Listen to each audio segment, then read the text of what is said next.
الحمد للہ رب العالمین والصلاة والسلام علی سید المرسلین اما بعد فاعوذ باللہ من الشیطان الرجیم بسم اللہ الرحمن الرحیم۔ قرآن پاک پڑھنے سے پہلے جو سب سے ابتدائی چیز ہے وہ ہے حروف کے مخارج۔ حروف کے مخارج کیا چیز ہیں؟ مخرج کا لغوی معنی نکلنے کی جگہ ہے، اور اصطلاح تجوید میں جس جگہ سے حرف ادا ہوتا ہے اسے مخرج کہتے ہیں۔ مخارج کی تعداد کے بارے میں ائمہ کرام کے مختلف اقوال ہیں۔ حضرت امام خلیل بن احمد فراہیدی رحمۃ اللہ تعالی علیہ اور اکثر ائمہ کرام کے نزدیک مخارج کی تعداد 17 ہے۔ سب سے پہلے ہم جو ہے وہ اپنے مخارج کو یاد کرنے کے لیے مختلف حصوں میں جو ہے تقسیم کر لیں گے۔ سب سے پہلے جو حصہ ہے وہ ہے حلقی مخرج کا، دوسرا حصہ ہے لسانی مخرج کا، تیسرا حصہ ہے شفوی مخرج کا، اور چوتھا حصہ ہے جوفی مخرج۔ اب حلقی مخرج کے اندر آ جائیں ہم، تو اس کے اندر 6 حرف آتے ہیں۔ کتنے حروف ہیں؟ 6 حروف کے جو ہیں وہ القابات ہیں الگ الگ۔ جو 6 حروف کے القابات میں سے یہ لقب ان کو دیا گیا ہے حروف حلقیہ۔ کیا؟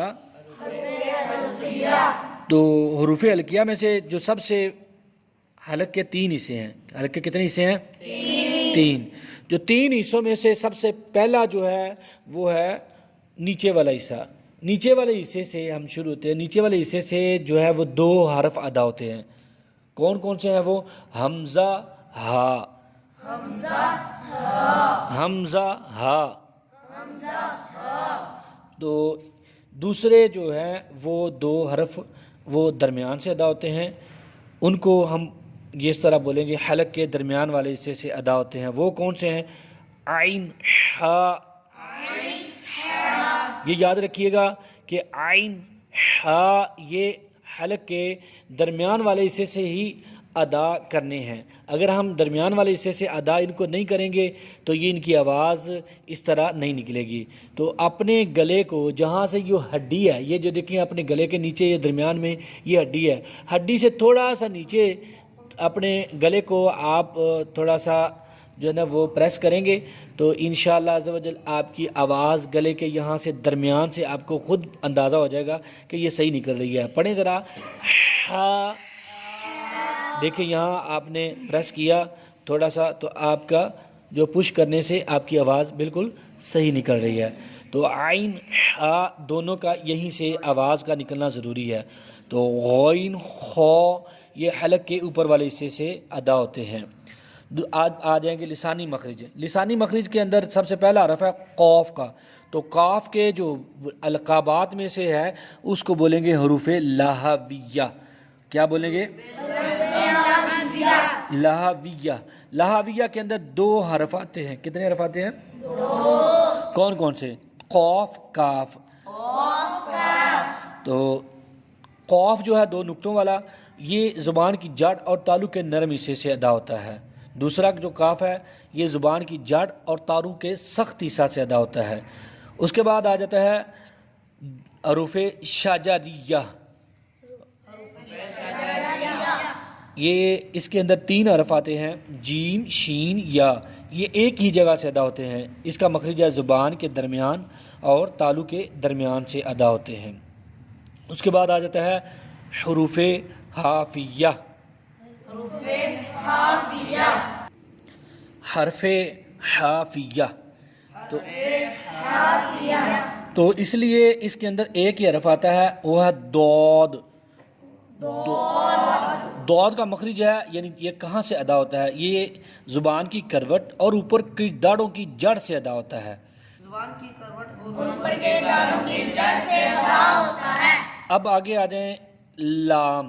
لام کو جو ہے نا وہ حروف تعارفیہ کے اندر 3 حرف آتے ہیں، لام نون را۔ تو لام کا مخرج ہے زبان کا کنارہ اور دواحق سے ثنایا تک کے مسوڑوں سے ادا ہوتا ہے، اور نون کا مخرج ہے زبان کا کنارہ اور انیاب سے ثنایا تک کے دانتوں کی جڑوں سے ادا ہوتا ہے۔ را کا مخرج زبان کی نوک اور مقابل کے تالو سے ادا ہوتا ہے۔ تو اسی طریقے سے تا جو ہے وہ تو دال تا حروف نطعیہ زبان کی نوک اور اوپر کے دانتوں کی جڑ سے ادا ہوتے ہیں۔ یہ کہاں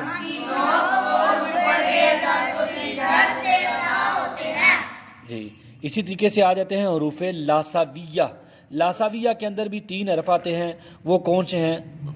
ذو، ذال، سا۔ تو ان کو بغیر سیٹی والے حروف ہی بولتے ہیں، تو ان میں سیٹی نہیں آئے گی۔ سیٹی اگر ہم اس کا مخرج جو ہے وہ اس کو مد نظر رکھیں گے، مخرج کے مطابق پڑھیں گے تو اس میں سیٹی نہیں آئے گی۔ تو اس کا مخرج کیا ہے کہ یہ کہاں سے ادا ہوتا ہے؟ زبان کا سرا، کنارہ نہیں، سرا۔ جو سرا ہے وہ اوپر کے دانتوں کے اندرونی کنارے سے ادا ہوتے ہیں۔ تو جب زبان کا سرا دانتوں کے اندرونی کنارے سے لگائیں گے تو انشاءاللہ عز و جل سیٹی نہیں آئے گی۔ تو آگے والے مخرج ہے زا، سین، صاد، حروف صفیریہ۔ اس کے اندر بھی 3 حرفات آتے ہیں۔ کتنے حرف آتے ہیں؟ 3۔ تو یہ سیٹی والے حروف ہیں۔ یہ کون سے ہیں؟ سیٹی والے حروف ہیں۔ تو ان کے اندر لازمی سیٹی آئے گی، سیٹی نہیں آئے گی تو آواز کا فرق نہیں رہے گا، آواز کا فرق نہیں رہے گا تو معنی بدل جائے گا۔ اصل تو مقصد تجوید پڑھنے کا یہی ہے کہ ہم قرآن پاک کو اس کے لوازمات کے برابر جو ہے مطابق پڑھیں۔ تو اس کے صفیریہ کا مخرج کیا ہے؟ زبان کی نوک اور دونوں دانتوں کے اندرونی کنارے سے ادا ہوتے ہیں۔ اس کے بعد یہ سب تھے لسانی مخرج۔ سب سے پہلے کیا پڑھے تھے ہم نے؟ حلقی مخرج جو حلق سے ادا ہوتے تھے۔ اس کے بعد ہم نے سارے جو پڑھے مخرج لسانی مخرج پڑھے۔ لسانی کو میں نے زبان سے ادا ہونے والے، جو زبان سے ادا ہونے والے۔ اب آ جائیں شفوی مخرج۔ کون سے؟ شفوی مخرج، یعنی ہونٹوں سے ادا ہونے والے مخرج، ہونٹوں سے ادا ہونے والے مخرج۔ تو اس کے اندر آتا ہے فا، حروف شفویہ۔ تو اوپر کے دانتوں کے کنارے اور نچلے ہونٹ کے تر حصہ سے ادا ہوتا ہے۔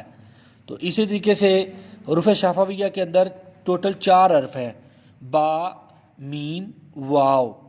تو با دونوں ہونٹوں کے تر حصہ سے ادا ہوتا ہے، میم دونوں ہونٹوں کے خشک حصہ سے ادا ہوتا ہے، اور واو دونوں ہونٹوں کی گلائی سے ادا ہوتا ہے۔